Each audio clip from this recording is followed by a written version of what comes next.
The WNBA have announced their 2026 All-Star starters, but people are wondering, and the question remains, were the Atlanta Dreams snubbed? I also did an article on this for Swish Appeals, so go check that out if you want a little bit more in-depth detail and quotes from the story. At the time of the voting, Atlanta was ranked number 4 in the league and number 1 in the Eastern Conference. And by no players being represented on the starting team, they're the only team in the top 7 standings to be left out. These 3 Dream players, Alicia Gray, Ryan Howard, and Angel Reese, were the first 3 players left out of their respective lineups. If you look at the voting list here, you can kind of see how all the points were tallied and broke down. So they had the fan rank, the media rank, and the player rank. And unfortunately, the fan rank is what could have probably given that extra edge, but didn't rank very high amongst the 3.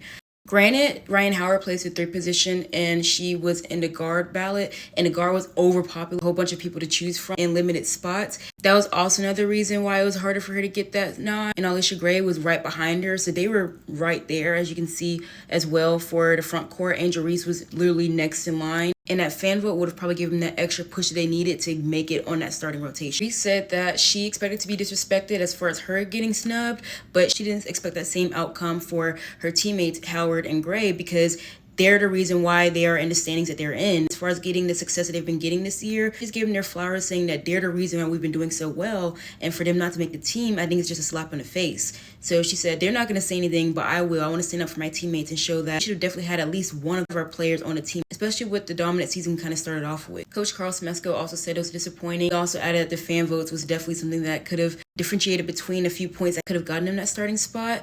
But he did say that he's confident that they will be able to still make it as reserves. And he also mentioned that there's another player that he thinks should also get that nod. No, I think we have a 4th player who deserves to be on the All-Star team, and Jordan Canada. She's had such an exceptional year.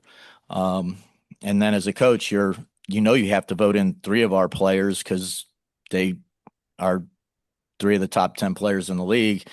And then you're going to have to put a 4th in, all from the same team. And, coaches like to spread things around a little bit.